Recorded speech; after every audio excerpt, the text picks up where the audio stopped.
అధ్యక్ష, బుక్ కూడా ఇదే ఉంది. బుక్ వారు రాసిందే అధ్యక్ష. ఆ రోజు కమిటీ వేసి ఈ బుక్ ఎవరెవరు కూర్చొని రాసింది అధ్యక్ష, దీంట్లో పేర్లు కూడా ఉంటాయి అధ్యక్ష. ఉంటుంది పేరు ఉంటుంది. వాళ్ళు ఈ కమిటీలో ఎవరున్నారో కూడా ఇందులో పేర్లు ఉంటాయి అధ్యక్ష. అందులో మిత్రుడు వివేకానంద వీళ్ళందరూ కూడా సభ్యులే అధ్యక్ష.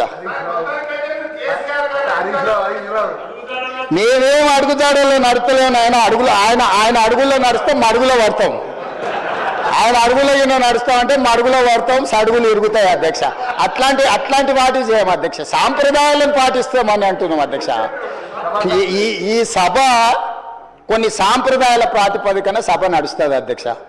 నేనున్న సభ్యులందరికీ, ఇక్కడున్న మిత్రులకు సభ్యులకు ఆశించుటలకు ఒక ఆయన అయితే ఆల్రెడీ నేను అభ్యర్థి ఆయన ప్రచారం చేస్తున్నాడు. పాపం ఆయన అమాయకుడు. ఉన్న మంత్రి పదవి ఊడవిక్కిరు, పంచగట్టుకుర్రు. ఆయన నానాడు మా ముందరే నువ్వు పంచగట్టుకొని తిరుగుతావని ఓ ఉప ముఖ్యమంత్రినే తీసేసిర్రు.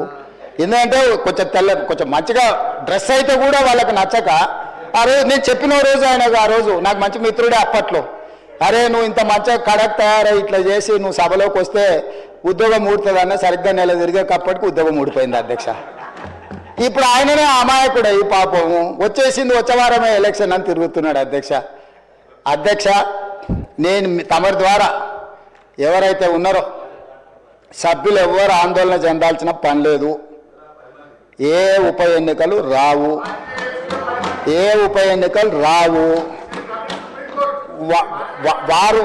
వారి ఉప ఎన్నికలు వారు కోరుకున్నా రావు. ఎందుకంటే ఒకవేళ వారు ఇటొచ్చినా అటొచ్చినా ఎటొచ్చినా ఏ ఉప ఎన్నికలు రావు. అక్కడ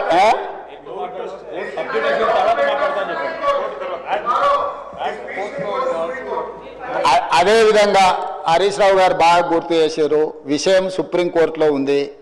ఆ సుప్రీంకోర్టులో సబ్జుడిస్ అయిన విషయంలో లోపల నేను మాట్లాడితే కొంత ప్రొటెక్షన్ ఉంది, కానీ బయట మాట్లాడే వాళ్ళకి ఎవరికి ప్రొటెక్షన్ ఉండదు యాక్చువల్.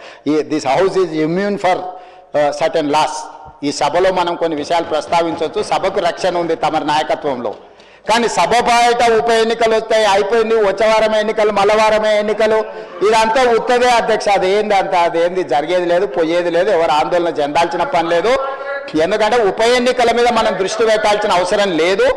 అభివృద్ధి మీద నేను ఎందుకు ఇవన్నీ విషయాలు చెప్తున్నా అధ్యక్ష తమరి ద్వారా అంటే, మా దృష్టి ఎన్నికలు ఉప ఎన్నికల మీద లేదు. మా దృష్టి రాష్ట్ర అభివృద్ధి మీద, రాష్ట్ర సంక్షేమం మీద, రాష్ట్రానికి పెట్టుబడులు తీసుకురావాలని, తద్వారా ఉద్యోగ ఉపాధి అవకాశాలు కల్పించాలని, శాంతి భద్రతలను కాపాడాలని, ఈ రాష్ట్రంలో ఎవరైనా తప్పులు చేస్తే వాళ్ళ పట్ల కఠినంగా వ్యవహరిస్తామని చెప్పడానికే ఈ అన్ని విషయాలు నేను ఇక్కడ ప్రస్తావించిన అధ్యక్ష.